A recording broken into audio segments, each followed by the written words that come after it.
Hi there, it's Mickey, and I welcome you to the YouTube series on the basics of research and marketing. And the topic is how to check the quality of your source for marketing, MarTech research. And one of the tests that we're going to go through today is the CRAAP test, also known as the CRAAP test. And as I mentioned, my name is Mickey, and here are several important points on why I'm here today sharing with you my knowledge. And for 12 years I've been studying and teaching, but nevertheless, let's just dive deeper into the actual worksheet. So the CRAAP test looks like 5 major blocks of questions. Each of it can be evaluated out of 10 points, whether the questions here are relevant for the publication that you would like to go through. So this test applies to one paper or source. And if these questions are answered correctly, you put 10 for each box or line. If there are 40 and more points, then you can use this publication for your research. If less, you might want to consider the source you are working with. And I don't really want to just show it to you and finish it up. I will go through 2 examples or 3 examples, the academic example and the practical publication example. Let's just go through them and try to answer based on the papers that I've prepared for this video. So I use 2 publications. They are from the where are they from? Yes, this is another journal. This is another journal. So from the Journal of Research in Interactive Marketing, and the other one is the Spanish Journal of Marketing. So they belong to the Emerald Insight, which is a very reliable source. And let's try to see how we can answer these questions from the CRAAP test worksheet based on the academic sources. So the currency, the timeliness of the information, and the questions are the following. When was the information published or posted? Obviously, at each and every publication, you have to have the date of the publication. So for example, here we have received 2023, 2 published, accepted 2023. So this is quite relevant and recent. Here we have the year 2021. And here it is said that if the source is current, published within the last 10 years, it is a valid one. So it can be considered as the current one. So has the information been revised or updated? So generally, you can see that we have the notes on the revision of the paper and the acceptance dates. And the information current and outdate for your topic. Usually when we have the papers from reliable databases, and in other video, I'm going to talk about how we can evaluate the reliability of the source. For example, here the Emerald Insight is one of the reliable sources if the journal belongs to this publisher. Hence, we can certainly say that this is the reliable source.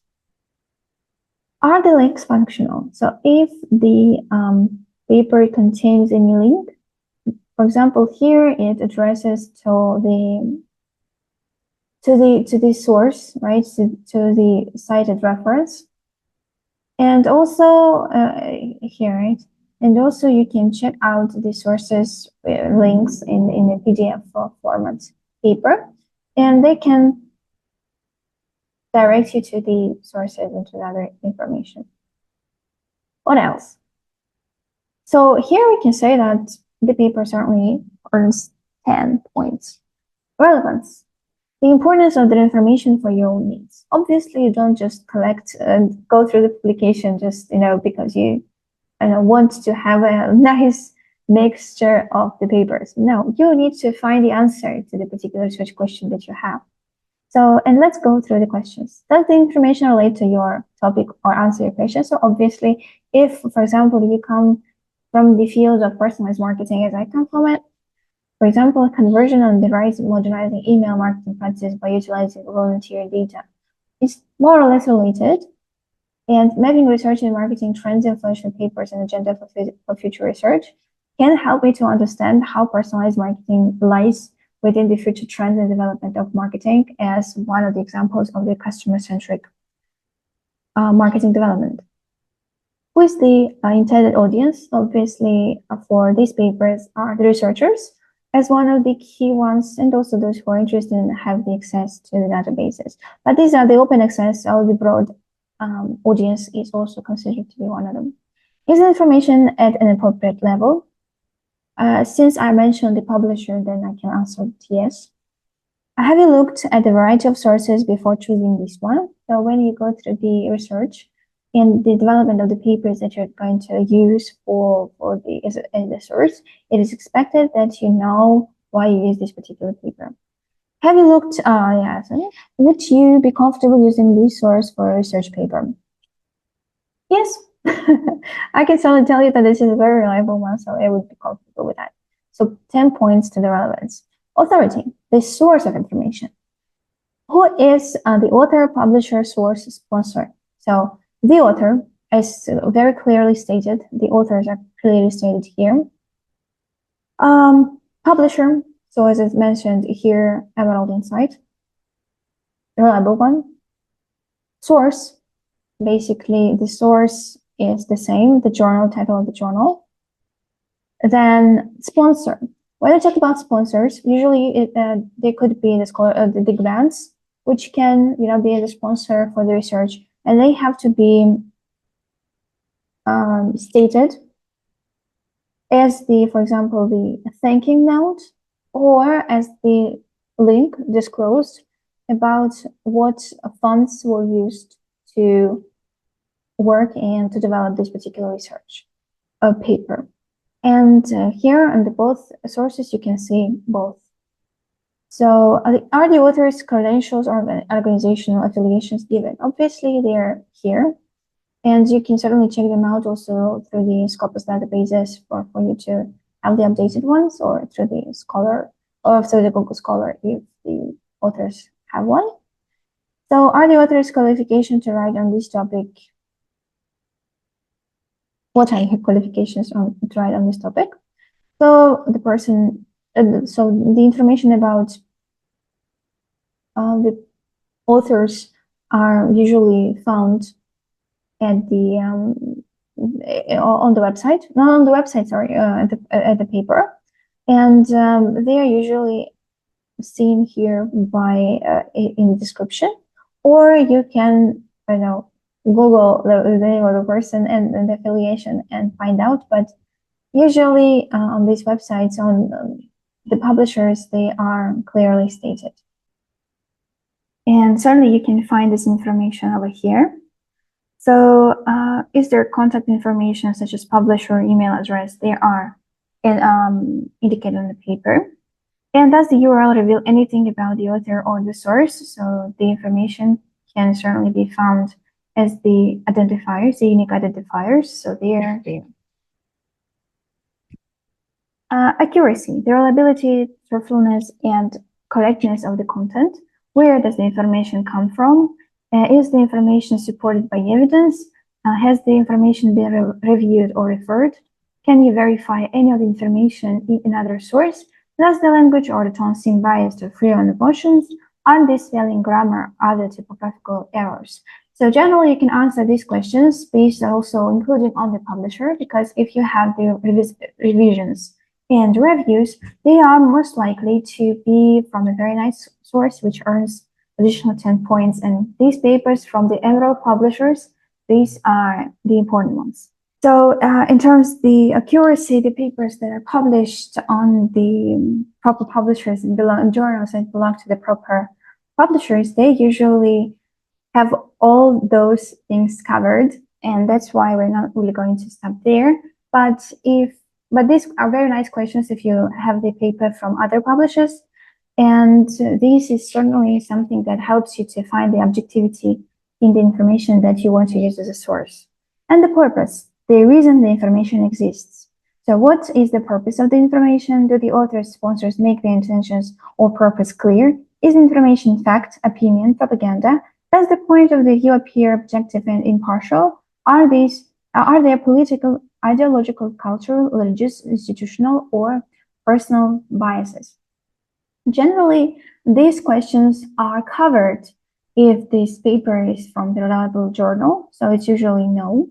But certainly, it has you can consider these papers to to go through the research methods, through the purposes, approaches, findings, implications, originality, and values. Usually, all the papers have this information, and therefore these points can also be added there.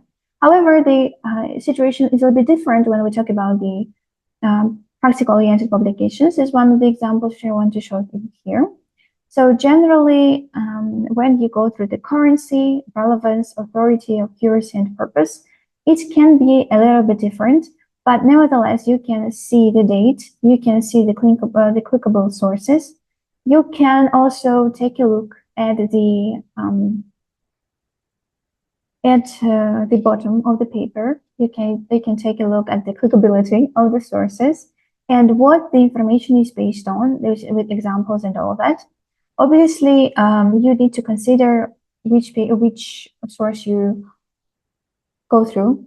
For example, McKinsey Company, Forrester, Gartner.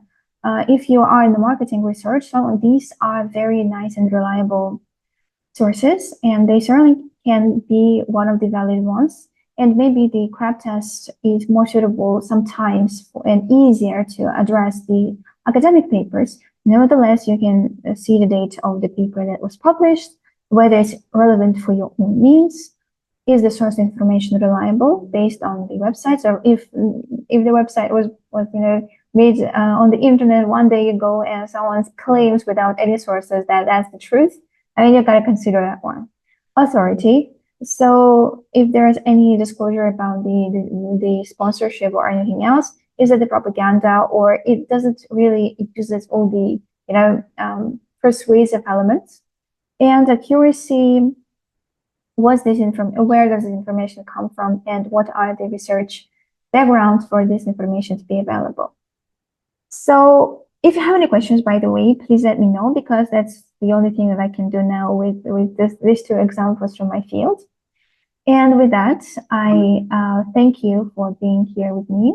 I really hope that it is a very nice source. By the way, if you have additional sources, I'm going to put them in the description of this video, and they're going to be, I hope, also a very nice additional way for you to address the CRAAP test and use it. So thank you very much. I really hope that it was useful and interesting for you. And here on the slide, you can see the QR links to the QR codes to the open lectures, which I have if you're interested in marketing or MarTech, marketing technologies fields. MarTalks are the open speaking clubs, which cover a very nice and interesting topics about